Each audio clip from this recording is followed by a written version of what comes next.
कंधमाल जिला टिकाबाली थाना अंतर्गत गार्डिंगिया शाखा डाकघर ब्रांच पोस्टमास्टर गिरीश दिगाल ग्राहकंक अर्थ हेरफेर व आत्मसात होइथिबा नै टिकाबाली थाना रे अभियोग होइथिला।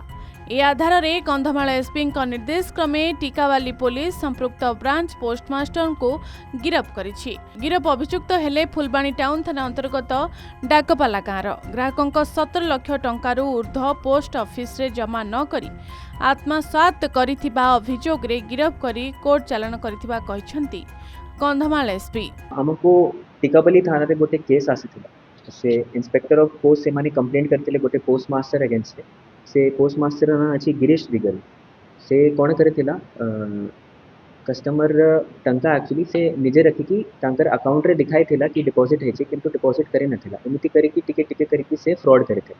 सेटा ऊपर BNS section 316 under a case हेछि मिसअप्रोप्रिएशन ऑफ प्रॉपर्टी ता ऊपर ताको हमें गिरफ्त करूछु सब हमें एविडेंस करिकी ताको कोर्ट फॉर्वर्ड करूछु। एटा एफआईआर करिथिले तांकर जो इंस्पेक्टर ऑफ पोस्ट अछंती से माने करथिले से टोटल एबे पर्यंत फ्रॉड करिछि 17 लाख टंकार। एटा फ्रॉड माने 2 वर्ष हे जायछि से फ्रॉड करिछि मोर देन 100 कस्टमर्स को से फ्रॉड करिछि।